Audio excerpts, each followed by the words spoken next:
¿Escuchan bien? Sí, profe. Sí. Bueno, muchas gracias. Entonces, primero, una disculpa por estar ausente la última semana, fue complicado. Después tuvimos vacaciones y entonces ya no dejé la práctica que nos correspondía.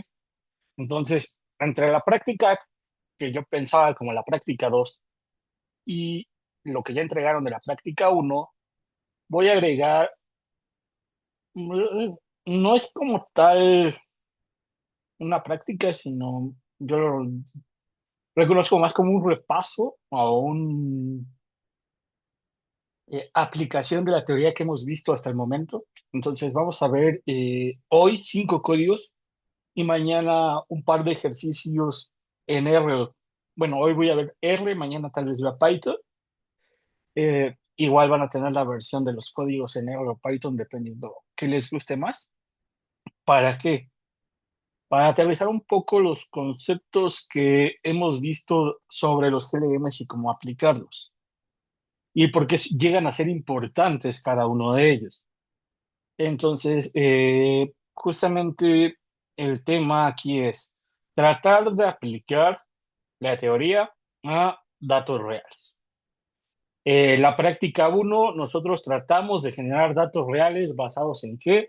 Pues basados en datos de mercado, ¿no? Tratamos de emular una cartera que tuviera al final, una frecuencia o una severidad ligada a la frecuencia de servidad del mercado.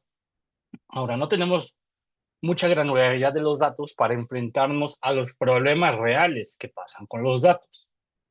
A ver, ¿cuál es el primer problema real al que me puedo enfrentar? Bueno, primero es, pues, que yo tengo que unir una base de frecuencia, bueno, una base de vigor con una base de siniestro. La base de vigor la maneja el área de suscripción, la base de siniestros la maneja el área de siniestros. Entonces, es el primer problema al que me enfrento. También uno de los problemas a los que me enfrento en este contexto es, oye, las exposiciones que tengo realmente están sumando uno o no están sumando uno. Porque era importante decir dentro de mi construcción, dentro de lo que hay detrás de esto que estoy yo haciendo, pues debe de estar considerado que yo vendo pólizas anuales. ¿Por qué? Porque así mitigo riesgo. Si yo vendiera pólizas de por vida de seguros de auto, pues entonces el comportamiento sería mucho más riesgoso de las personas.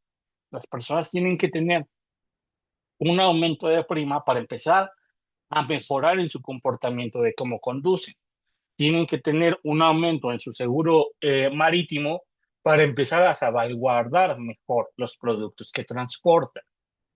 Sea el producto que sea, esto de vender pólizas anuales y que estén sujetos a un cambio de precio continuamente hace que las personas se comporten mejor.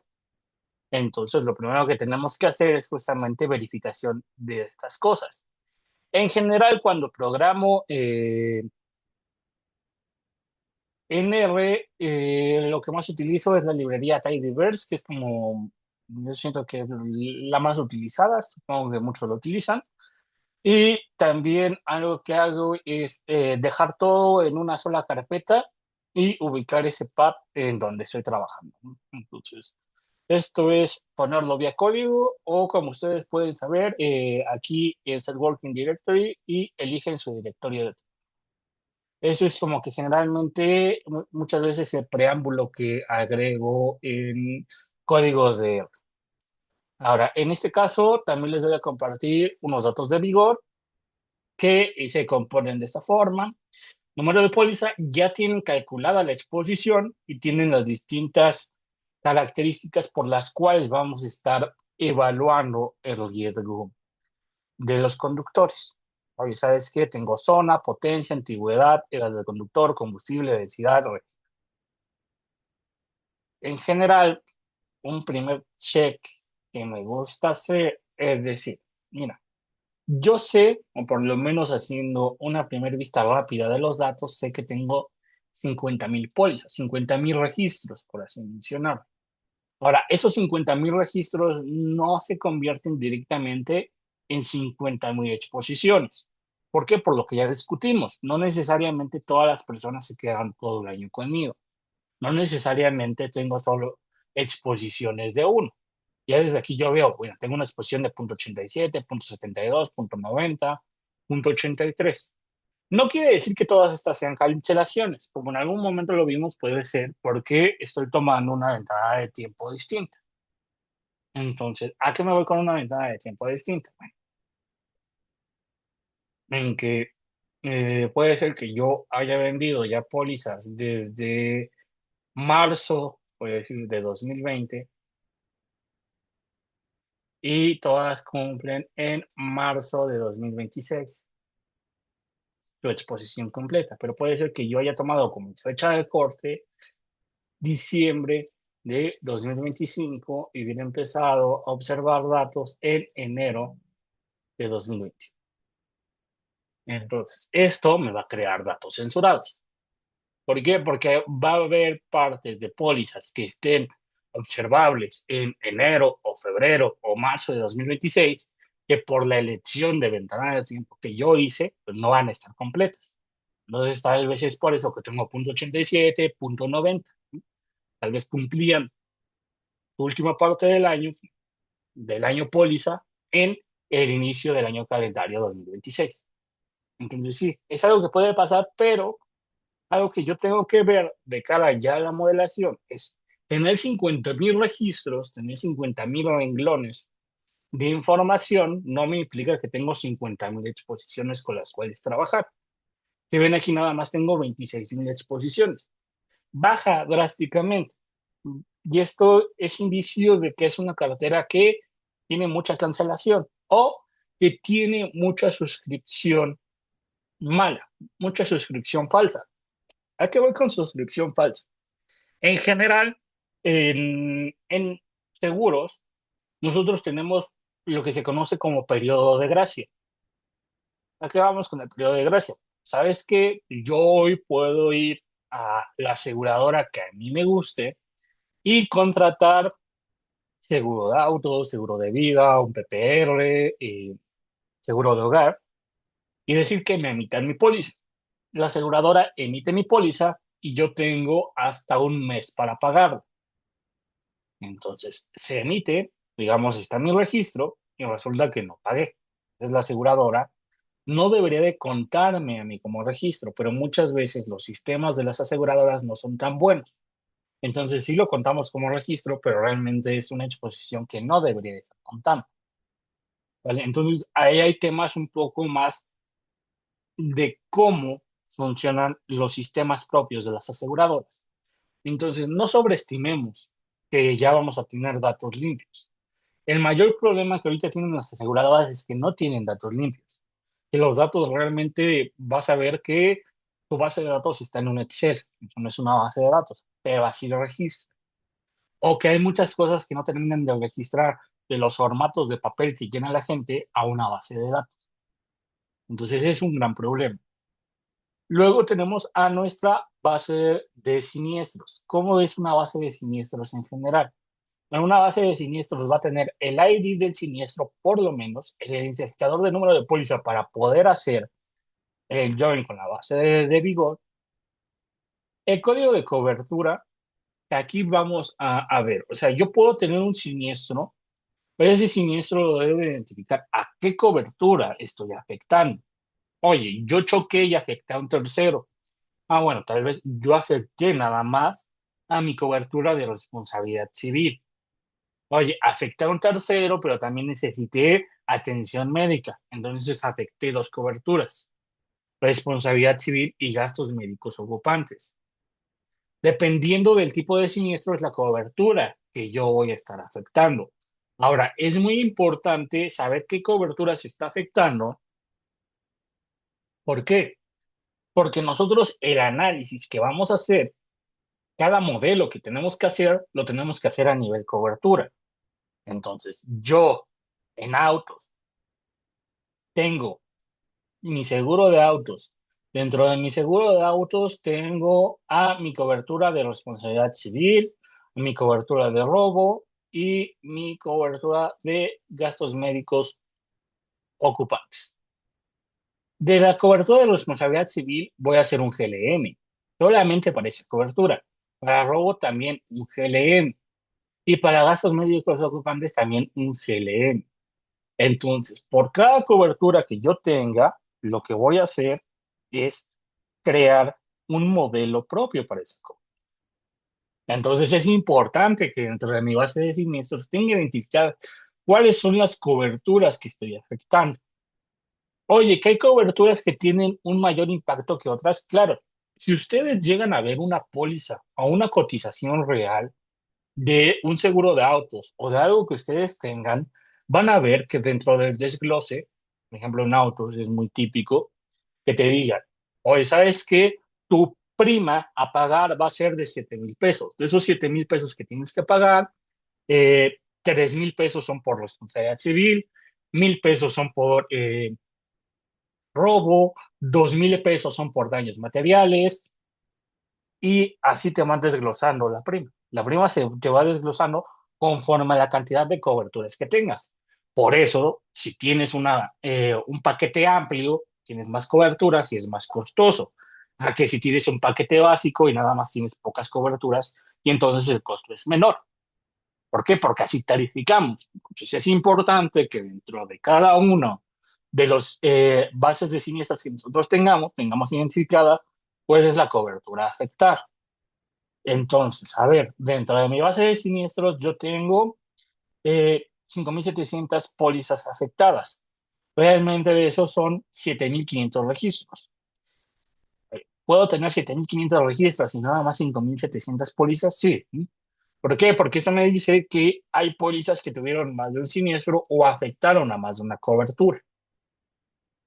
En total tengo 6 coberturas dentro de mi base y hay 7,122 pólizas que afectan a distintas coberturas. Algo que muchas veces no hacemos porque damos por hecho que los datos que ya nos comparten son datos confiables, pero no termina siendo así, es los montos negativos. Los montos negativos, ¿por qué se dan? Bueno, se dan sobre todo cuando pensamos en términos de siniestros, es muy evidente que va a haber salvaciones o rescates. Pues sabes que me robaron mi auto, reportan de la aseguradora me hizo el pago y resulta que la aseguradora sí hizo el salvamento de ese carro, sí pudo recuperar un monto. Y resulta que la aseguradora lo vendió al mismo precio que me pagó a mí, a valor comercial. ¿Mm? Puede ser. Entonces, ahí ya ¿qué pasa dentro de los montos de siniestro?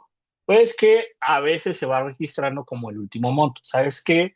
Pues yo empecé pagándote a ti, voy a decir, 90,000 pesos, ese es el monto uno.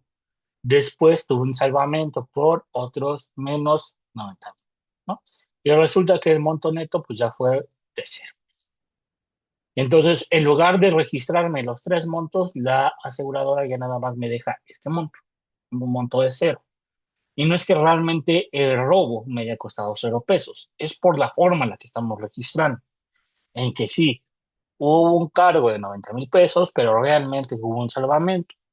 O puede ser que haya un poco de negligencia. Oye, ¿sabes qué? En seguros marítimos se reporta que se perdió la carga, ¿m? O que hubo una falla en la refrigeración y entonces esta falla fue una falla del mecanismo como tal, no hubo un culpable. Entonces la aseguradora reporta este pago de, no sé, 1 millón, y resulta que la aseguradora sí encuentra un culpable y entonces se quita ese millón, ¿no? Es que no es un siniestro que tenga que pagar la aseguradora porque fue negligencia. Entonces, muchas veces por eso dicen, es que las aseguradoras no quieren pagar. Dependiendo de los montos, es que tanto llega a investigar una aseguradora. Oye, si yo llego a chocar y tengo que pagar 20,000 pesos y de ahí 10,000 pesos son de deducible, la aseguradora no va a investigar tanto. ¿Sabes qué? Va a perder más dinero investigando. Ahora, si la aseguradora tiene que pagar 200 millones de pesos, la aseguradora va a investigar un poco más. Entonces, es como nosotros. O sea, si tengo que pagar poco, bueno, investigo, no me rehúso tanto a pagar poco dinero. Pero si tengo que pagar mucho dinero, digo, ¿por qué tengo que pagar mucho dinero? ¿Qué voy a estar ganando? ¿Qué, con qué es lo que me endeudé? ¿No? Entonces, algo que tenemos que hacer es ese check de tener los montos, ya los montos más de cero. Con esto, guardamos nuestros datos y vemos, oye, ¿sabes qué? Pues se habían votos menores así. O sea, porque yo vi que habían 5.700 pólizas, pero realmente ya limpiando eso, ya nada más tengo 4.900 pólizas. Entonces, es algo que yo tengo que ocultar dentro de mis datos. Eh, Esto es lo importante al momento de decir, ¿sabes qué? ¿Qué voy a hacer dentro de mis modelos? La última cosa importante, y como mencionaba, es por cada una de las coberturas tengo que hacer un modelo distinto. En este caso, nada más nos vamos a centrar en la cobertura de responsabilidad civil. Entonces, dentro de la base de siniestros, nada más filtro la cobertura modelar. Ese es un proceso cíclico que voy a hacer por cada una de las coberturas a realizar. Me filtro esa cobertura y la uno con la base de vigor. Oye, a mí me interesa tener a todos los registros de la base de vigor. Yo sé que todas las pólizas no se siniestraron, por lo tanto, hago un left join. ¿Por qué? ¿Por qué llave? Por el número de pólizas. ¿Por qué? Porque es la única llave que comparto. ¿Vale? Vamos a verlo. Y ya con eso guardo mi base de trabajo. Ese es el primer reto al que me... Aquí fue algo muy sencillo donde nada más puse dos problemas típicos que pueden salir.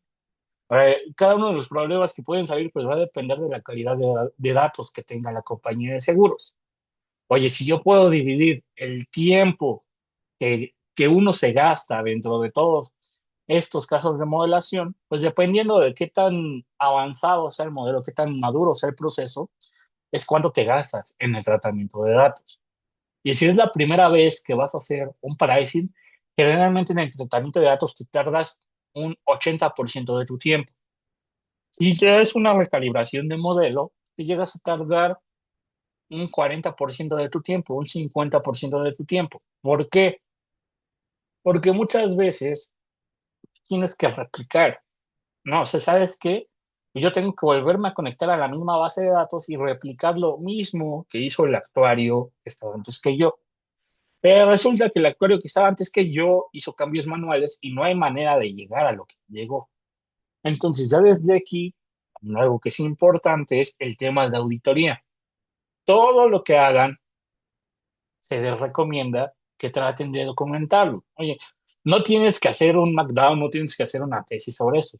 Puedes hacer un blog de notas nada más diciendo, ¿sabes qué? Excluí esta póliza por tal cosa. Eh, Hice esta exclusión de tal cobertura porque ya no sé. Hice esta exclusión de tal negocio porque dijo que ya es un negocio de runoff, es decir, un negocio que ya no se va a volver a vender. Muchas veces esas notas o toda esa documentación, no digo que es porque la vayas a compartir con alguien más. Piensa en tu yo del futuro. Es un gran consejo. Muchas veces vamos con mucha prisa por entregar, por hacer un buen modelo. Y no pensamos en nuestro yo del futuro que está, yo siempre digo, mi yo del futuro está más güey que mi yo de hoy. Y entonces no se acuerda de las cosas que hice hoy. Entonces, tener ahí unas notas que me ayuden a mí a entender por qué hice lo que hice es muy factible. De siempre, en un trabajo, sean seguros o dentro de lo que sea, traten de tener sus notas. ¿Ok? Piensen en su yo del futuro. No siempre te acuerdas de todo. Entonces, es muy indispensable que pienses en eso. Ahora, regresando un poco más al tema de los supuestos. Lo primero que decimos, muy bien, ya entendí que tengo mis datos, ya entendí que voy a tener problemas, pero con lo que me quedo es, tengo mi base de vigor, mi base de siniestros, las uno y por cada una de las coberturas voy a crear un modelo.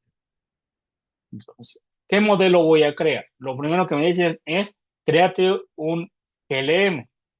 Y entiendo que el GLM, pues lo que tiene es una mayor versatilidad para ajustar una revisión lineal.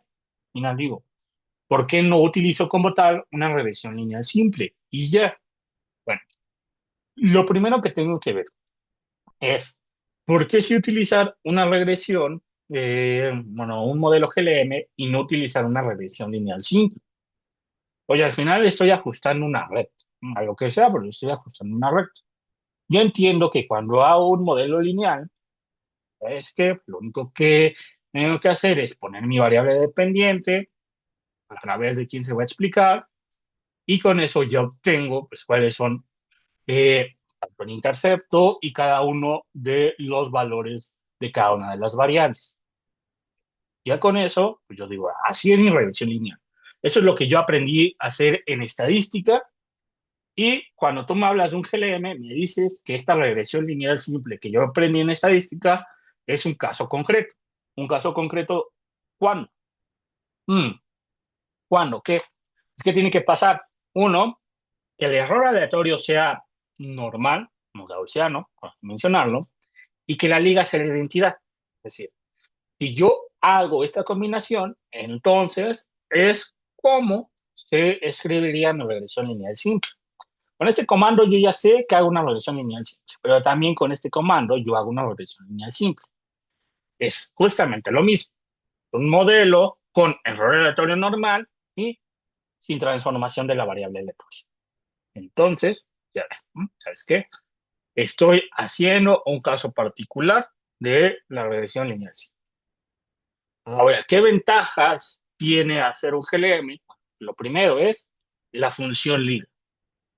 Directamente puedo trabajar con la variable aleatoria, con la respuesta de la variable aleatoria normal, bueno, una variable así, directo. Si tengo mi variable de respuesta Y, trabajo directamente con Y, donde G de Y puede ser la función identidad, es decir, no hago ninguna transformación de la variable de respuesta, o G puede ser el logaritmo, que en el caso de seguros me servía mucho porque me permitía dar una tarifa multiplicativa. Entonces, la primera transformación que yo puedo hacer es justamente utilizar ahora una liga logaritmo. Entonces, utilizo o sigo partiendo de un error normal, pero ahora con una liga logaritmo. ¿Qué otras ventajas tiene el GLM? Bueno, el GLM tiene ventajas de que ahora no solamente puedo trabajar con ese tipo de error, también puedo trabajar con otro tipo de errores, no necesariamente el normal. Ahora puedo trabajar con un error Poisson, manteniendo la liga de identidad, es decir, trabajando directamente con la variable de respuesta o trabajando con una transformación de la variable de respuesta. Entonces puedo hacer estos dos modelos también.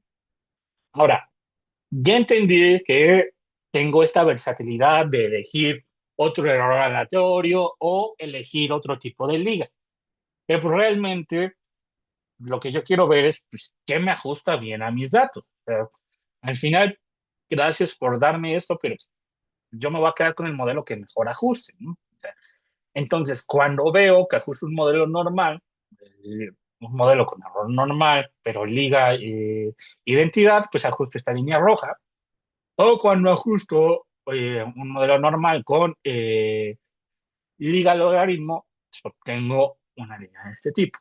Ahora, ¿qué es lo que yo tengo que ver aquí? Yo ya sé ajustar una regresión lineal. ¿Qué es lo que quieres que vea? Bueno, lo primero que quiero que se fijen, más allá del ajuste, es en los errores. Los errores en general tienden a ser constantes. ¿Por qué? Porque de esa manera estoy modelando. Estoy modelando con un error normal, media y varianza. Bueno, media cero, varianza constante. ¿Qué pasa cuando cambio a un modelo Poisson? El ajuste, digamos, no cambia tanto, ¿no? O sea, al final, pues sigue siendo una línea recta cuando tengo una liga de identidad, una línea curveada cuando tengo una liga logarítmica, pero el error ya está siendo más pequeño para valores pequeños y más grande para valores grandes. Pues es como la Poisson, ¿no? Oye, ¿sabes qué? Cuando la media es pequeña, la varianza es pequeña. ¿Por qué? Porque la Poisson cumple que media igual a varianza. Entonces, media pequeña, pequeña. Media grande, varianza grande. ¿Y por qué me sirve mucho esto en frecuencia? Porque en general pues la mayoría de mis asegurados no se siniestran. De los que se siniestran, pues llegan a tener un siniestro. Es muy poco probable que tengan dos siniestros y menos probable que tengan más de dos siniestros. Entonces me interesa mucho ajustar muy bien la parte de cero y un siniestros y ya que lleguen a tener 15 siniestros, pues sí puede pasar, pero no me interesa tanto. La varianza ahí puede ser mayor. La estimación en esa parte puede ser mayor. Entonces, por eso me sirve más un modelo Poisson. ¿Por qué? Porque al inicio es en donde ajusto mejor y ya al final, en donde sé que tengo mucha volatilidad o que puede pasar un caso raro, pues no me interesa tanto. Me interesa mucho el inicio. No me interesa ser constante. Me interesa que el error vaya aumentando conforme va aumentando el número de siniestros. Muy bien. Entonces, ya desde aquí, yo estoy viendo, por eso me interesa poder cambiar el tipo de error con el cual estoy modelando. Entonces, yo puedo decir, bueno, está bien, ya ajustaste el modelo. Al final, todo modelo que nosotros ajustemos, ¿para qué lo vamos a utilizar? Lo vamos a utilizar para predecir.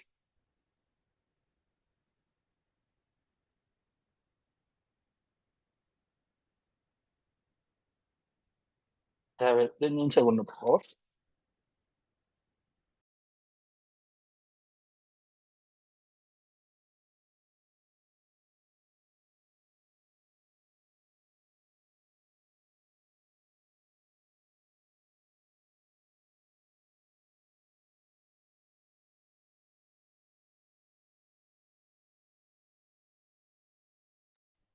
Perdón.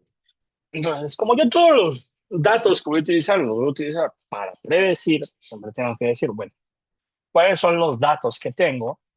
¿Cuáles son aquellos datos con los cuales voy a estar tratando de predecir, ya sea la frecuencia, la severidad o la prima agregada como tal, o el valor agregado como tal?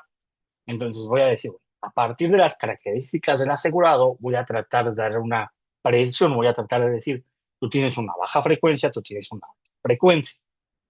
Ahora, no solamente uno reproduce el valor promedio.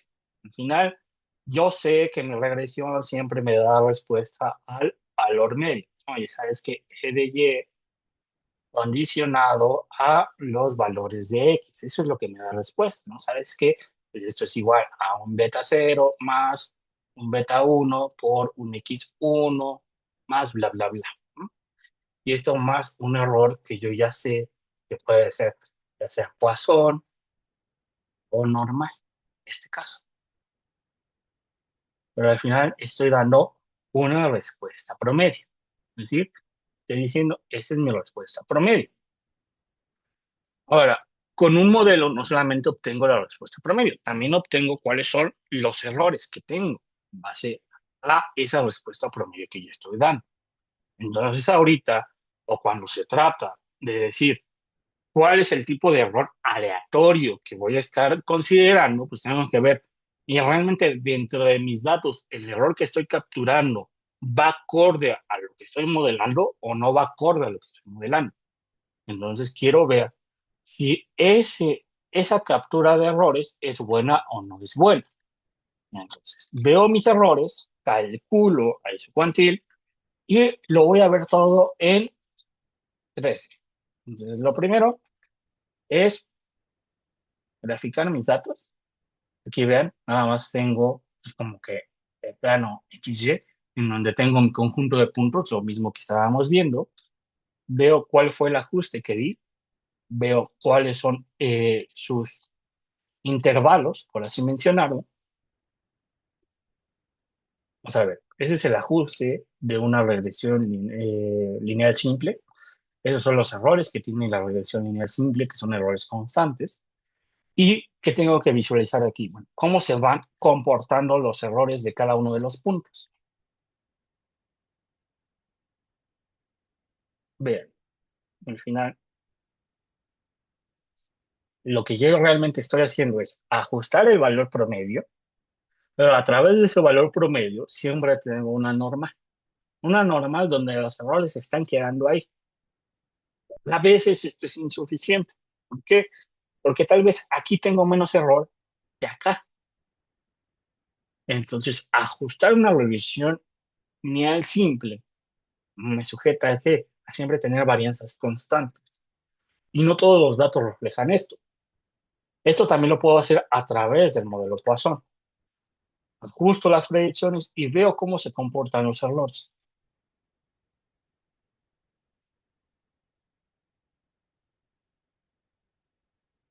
Y vean esta parte, justamente.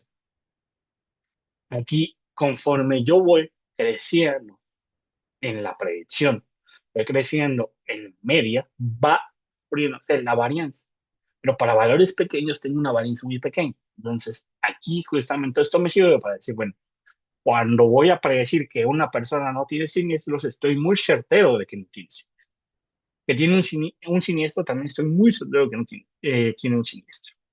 Ya cuando digo va a tener 14 siniestros, pues ya sé que puedo tener mucha varianza, pero es por el comportamiento mismo. Esto se va adaptando. Entonces, de esto me sirve hacer un GLM, permitir adaptar mis errores, permitir ver que el comportamiento de los errores va cambiando conforme van cambiando los datos y no necesariamente siempre se mantiene constante. ¿Ok? Hasta aquí, ¿alguna duda? ¿Todo bien? A ver, ¿de qué se va a tratar la práctica, esta práctica 2 que es yo lo pongo como una práctica 1.5?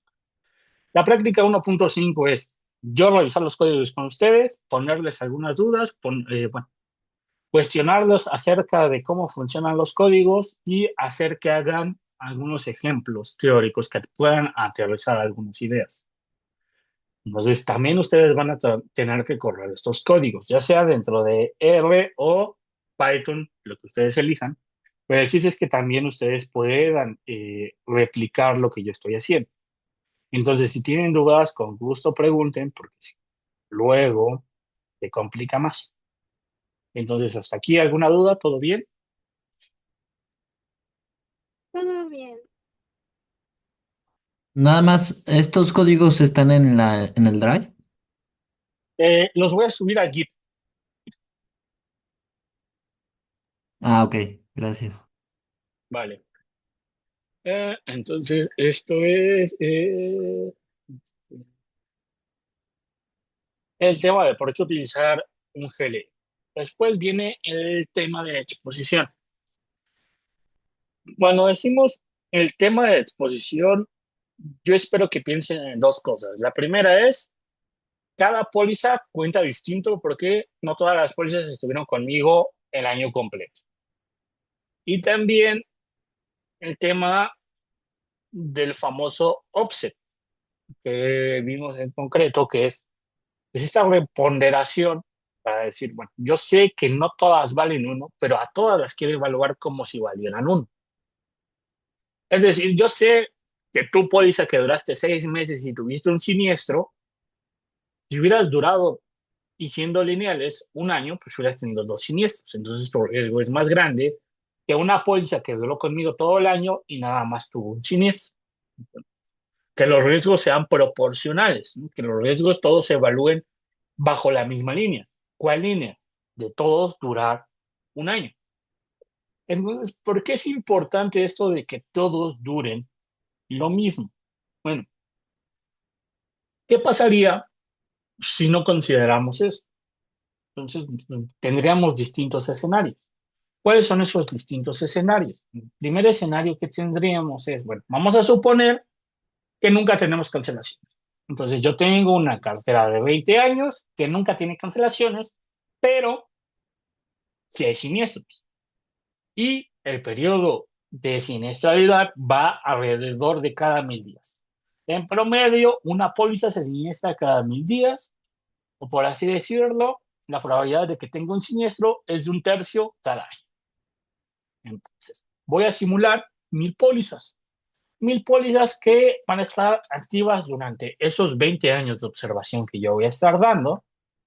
Voy a suponer que las pólizas pudieron haber entrado durante cualquier día entre el 2003 y el 2023. Es decir, hay pólizas que pudieron haber entrado el mismo 1 de enero de 2003, o hay pólizas que pudieron haber entrado el 31 de diciembre de 2023. Me estoy tomando esos 20 años. Entonces, en cualquier momento de ese tiempo, las pólizas pudieron haber ingresado. Y como no hay cancelación, entonces voy a suponer que la salida, o que todas son observables hasta el 31 de diciembre de 2023. Estoy cortando todas las pólizas hasta ese momento porque es mi fecha última de observación. Si mi fecha última de observación fue el 31 de diciembre de 2025, pues entonces todas las observaría hasta el 31 de diciembre de 2025. Con esto yo voy a crear dos vectores. El vector de exposición, lo voy a calcular, bueno, cuál es el número de días, cuál es la exposición que están teniendo en términos de años. Sí, si entró el 1 de enero de 2023, debe de tener una exposición de 20. ¿Por qué? Porque cada año lo voy a contar como una exposición de 1. Entonces puede tener una exposición de 20. Y en el caso del número de siniestros, ¿qué voy a hacer? Pues voy a empezar a simular pues la probabilidad de que sí haya tenido un siniestro. Entonces, la probabilidad de que alguien tenga un siniestro lo voy a hacer mediante una variable aleatoria exponencial de esperanza 1000. ¿Sabes qué? Porque te estoy diciendo que cada 1000 días van a tener siniestros. Entonces, voy a simular estos siniestros. Agarro, hago esto y déjenme no simular desde acá. Perdón. ¿Qué tengo? Por cada una de las pólizas tengo su exposición. Por ejemplo, esta póliza duró 18 años y tuvo 7 siniestros. Esta póliza lleva 7 años, 0 siniestros.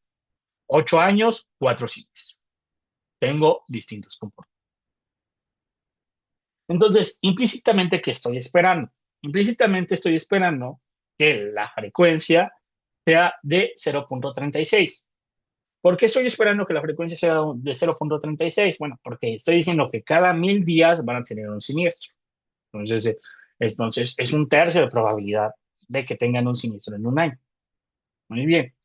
En términos del modelo, yo espero obtener menos 1.078. Bueno, menos 1.0078. ¿Por qué? Porque voy a estar haciendo un modelo que tiene una liga logarítmica. Entonces, siempre voy a estar tratando de ver entre estos dos mundos, entre el mundo de los rating factors, que ya es mi valor final, y el mundo de los factores que se obtienen, que están en términos de logaritmo. Entonces, eso es lo que yo espero. ¿Qué hago cuando ajusto un modelo usual?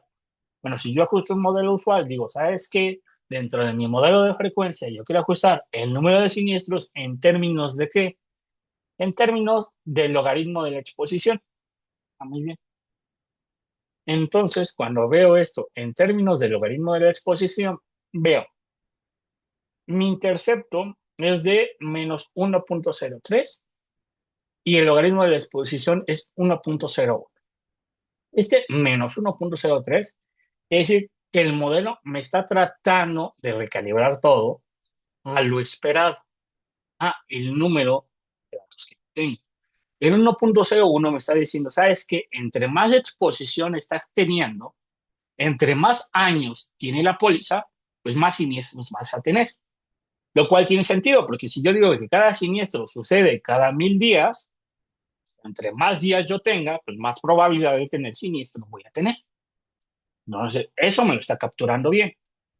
Yo lo que tendría que hacer, o el deber ser, si yo quiero hablar de un modelo de regresión, es hablar en términos del famoso offset.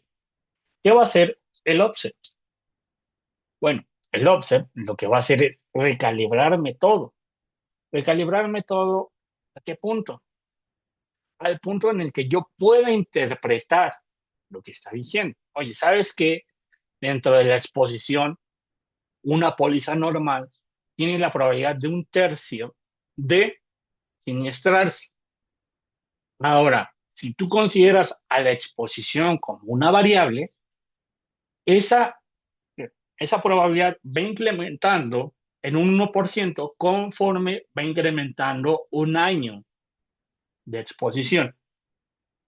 Es decir, Una póliza que duró conmigo 18 años tiene una mayor probabilidad de tener siniestros que una póliza que duró conmigo 7 años. ¿Por qué? Porque los siniestros pasan cada 1000 días. Yo así estoy construyendo el modelo. Entonces, aquí con qué quiero que se quede. Realmente nosotros, para nuestro modelo, estamos diciendo que nada más para configurar la exposición, nada más tenemos que meterlo como el offset. Esto ya me considera la cantidad de siniestros que puede tener una póliza en un año. Me lo va a capturar dentro del intercept. Ahora, si yo sé que por alguna razón las pólizas que tienen más tiempo se siniestran más, entonces debo de agregar a la variable exposición como una variable de respuesta. Entonces, no es lo mismo agregarla como un offset que agregarla como una variable de respuesta. Aquí tiene sentido porque estamos diciendo que nadie cancela, pero después vamos a ver que sí hay pólizas que cancelan y por eso nosotros castigamos. Por eso nosotros le subimos la prima a aquellos que se siniestran. Por eso sabes que yo contraté mi seguro de auto hace 2 años. El primer año tuve 2 siniestros. Entonces, el primer año, bueno, yo pagué mi primer año en 5,000 pesos. Después tuve 2 siniestros y el segundo año me lo querían subir a 10,000 pesos. ¿Por qué pasó eso? Bueno, lo pasó porque pues eh, yo tuve mucha siniestralidad y yo representaba un riesgo muy grande para la compañía. ¿Qué hizo la compañía? Subirme de forma significativa mi prima. Pues con eso nosotros podemos ver. Y de la misma forma ustedes pueden analizar los otros dos escenarios. Podríamos decir, ahora, lo que va a pasar en realidad es, me siniestro, pero una vez que me siniestro, la aseguradora me sube mucho la prima y por ende cancela. Entonces, el segundo escenario es, el asegurado va a tener siniestro cada 1500 días y ya que tuvo siniestro va a cancelar porque el incremento de prima fue muy grande. Simulamos eso y vemos.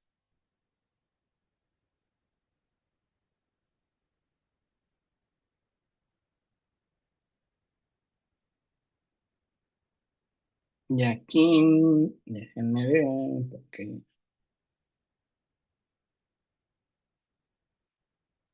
tener un siniestro cada 1500 días representa que la probabilidad de tener un siniestro en un año es de aproximadamente el 7%. Ahora, si yo meto como variable explicativa la exposición, estoy diciendo, bueno, conforme más tiempo tenga, más es la probabilidad de incrementar mi, mi siniestralidad. Entonces, otra vez regreso a lo mismo de antes. Yo trato de capturar la exposición o esa siniestralidad mediante el intercepto. Pero si realmente estoy viendo que tengo una cartera que tiene muchas cancelaciones o que las cancelaciones se concentran solamente en el grupo de los que se siniestran, entonces la exposición no solamente se tiene que ingresar como un offset, la exposición se tiene que ingresar como una variable explicativa. Es una variable explicativa, ¿por qué? Porque el tiempo también me está llevando a tener más siniestros. Entonces, decir, la teoría me decía que yo considero bien la exposición nada más ingresándola como offset. La práctica me dice, depende del comportamiento de tu cartera, si no hay cancelaciones o si hay muchas cancelaciones y en dónde se están concentrando esas cancelaciones. Entonces, también esto nos sirve para hacer los famosos modelos de elasticidad del precio. Pricing no solamente me va a servir para tarificar. Pricing no solamente me sirve para decir cuánto te voy a cobrar el siguiente año. Pricing también me tiene que servir para decir hasta cuánto te puedo incrementar y no vayas a cancelar. ¿Por qué? Porque no es lo mismo decir, voy a tomar un nuevo producto Y de este nuevo producto a todos los voy a subir el 200% porque es lo que dice la teoría. Bueno, la teoría puede decir que yo te puedo subir 500% la prima. Ahora, ¿quién de ustedes aceptaría un aumento del 500%? ¿Quién de ustedes aceptaría un incremento del 200%? Oye, si hoy yo por mi seguro de auto pago 10,000 pesos, ¿por qué en la siguiente renovación voy a pagar 20,000 o 50,000? No tiene un sentido práctico. Y entonces es aquí en donde tenemos que meter también el tema de elasticidad del precio. Y ya es un poco más, está combinando también términos económicos, que vamos a ver la siguiente clase. Hasta aquí voy a dejar la clase de hoy porque tengo una junta de trabajo, pero quedaron claros los temas, se van entendiendo. ¿Hay algo que les gustaría que explique más? ¿Les gustaría que también suba los códigos para que vayan checando al mismo tiempo? ¿Todo bien? Igual mañana nos vemos, pero pues nada más, díganme qué tal. O también si dicen, me aburrí y vemos teoría, yo con gusto. Entonces, cualquier cosa, por favor avísenme. Y si no, tengan un excelente día. Nos vemos mañana para terminar los códigos que quedan. Gracias, profe. Hasta luego. Nos vemos, profe. Gracias, buen